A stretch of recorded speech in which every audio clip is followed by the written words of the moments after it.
Halo semuanya, pernah kepikiran nggak sih semua program lingkungan yang udah capek-capek dijalanin di sekolah itu beneran efektif atau enggak? Nah, hari ini kita akan bedah tuntas panduan praktis buat mengevaluasi program lingkungan di sekolah atau yang biasa kita kenal sebagai GPB-LHS. Yuk kita cari tahu jawabannya bareng-bareng. Jadi, pertanyaan besarnya kan ini, program lingkungan sekolah kita tuh beneran berhasil nggak sih? Apa cuma jalan gitu-gitu aja? Apakah bener-bener ada perubahan nyata yang terjadi? Dan yang lebih penting lagi, gimana cara ngebuktiinnya? Bukan cuma pakai perasaan atau kira-kira, tapi pakai bukti yang kuat, data yang jelas. Nah, disinilah kita akan bahas caranya langkah demi langkah. Oke, kita mulai dari dasarnya dulu ya. Sebelum kita loncat ke gimana caranya, kita perlu banget paham dulu, kenapa sih kita harus repot-repot melakukan evaluasi ini? Apa untungnya? Gini deh, anggap aja evaluasi ini tuh kayak general check-up rutin buat program lingkungan sekolah kita.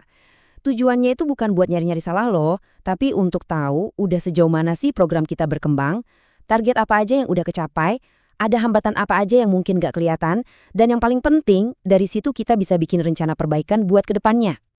Baik, sekarang kita udah sepakat ya kalau evaluasi itu penting.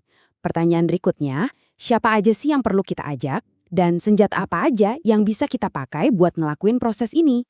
Nah, ini dia nih kuncinya, kolaborasi. Evaluasi yang bagus itu bukan kerjaan satu orang atau tim adiwiyata aja. Justru, ini harus jadi kerjaan bareng-bareng. Seluruh warga sekolah harus dilibatin, mulai dari kepala sekolah, guru-guru, komite, pastinya para siswa, sampai masyarakat sekitar sekolah. Kenapa? Karena setiap orang punya sudut pandang yang beda, dan semua suara itu penting biar kita dapat gambaran yang lengkap. Terus gimana caranya kita ngumpulin informasinya? Nah, panduan ini ngasih kita semacam kotak perkakas yang isinya macam-macam. Kita bisa wawancara buat dapat cerita yang mendalam, bisa sebar survei singkat buat dapat data yang cepat, bisa juga observasi langsung buat lihat kondisi di lapangan, atau ngadain diskusi terpimpin alias FGD. Poin utamanya gini, jangan cuma pakai satu cara. Kalau kita gabungin beberapa metode, hasilnya pasti bakal jauh lebih kaya dan akurat. Oke, siap? Sekarang kita masuk ke bagian dagingnya nih, langkah-langkah praktisnya. Ini adalah panduan yang bisa langsung kalian coba terapkan di sekolah masing-masing. Prosesnya itu simple banget, bisa kita bagi jadi 2 langkah utama. 1, kita evaluasi pencapaian targetnya. Coba lihat, ada nggak perubahan perilaku warga sekolah jadi lebih peduli lingkungan? Kualitas lingkungan fisik sekolah jadi lebih baiknya? Kedua, kita identifikasi kendalanya. Apa sih yang bikin programnya seret? Nah, dari situ kita susun rencana perbaikan yang jelas dan bisa dieksekusi. Oke, muncul pertanyaan lagi nih, soal waktu. Seberapa sering sih check-up ini harus kita lakuin biar program kita tetap sehat dan nggak salah arah? Jadi, aturannya ada batas minimalnya. Paling nggak, evaluasi ini wajib hukumnya dilakuin sekali dalam setahun. Ini standar dasarnya, nggak bisa ditawar. Tapi, kalau mau hasilnya maksimal, kalau mau programnya benar-benar gesit dan responsif, idealnya itu setiap 4 bulan sekali. Kenapa? Ya biar kita bisa lebih cepat nemuin masalah dan langsung perbaikin. Jadi programnya nggak keburu stagnan atau bahkan mundur. Oke, evaluasi udah, terus ngapain? Ya jelas, didokumentasiin dong. Ini bukan cuma soal administrasi, tapi juga soal pertanggungjawaban. Yuk, kita lihat bukti apa aja sih yang perlu disiapin? Anggap aja ini checklist buat kalian. Pertama, tabel hasil evaluasinya harus ada. Kedua, kumpulin foto atau video yang nunjukin kalau semua pihak itu beneran terlibat, bukan cuma nama. Ketiga, bukti-bukti administrasi kayak undangan, daftar hadir, dan notulen rapat. Dan terakhir, tabel rekapitulasi yang udah disahkan sama kepala sekolah. Lengkap kan?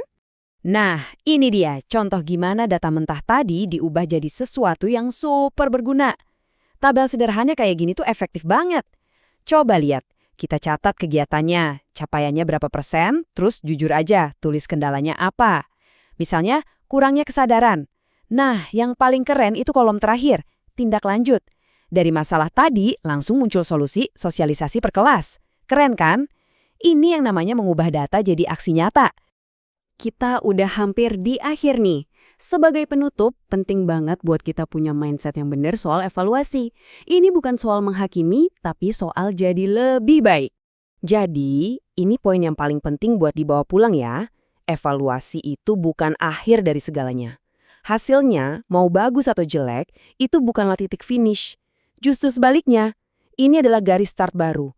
awal dari siklus perbaikan yang terus-menerus yang bikin program lingkungan sekolah kita jadi makin keren dari waktu ke waktu. Nah, setelah tahu semua ini, bolanya sekarang ada di tangan kalian. Coba dipikirin, berdasarkan kondisi sekolah sekarang, langkah perbaikan konkret apa nih yang bakal jadi prioritas utama kalian selanjutnya? Yuk mulai rencanain dari sekarang.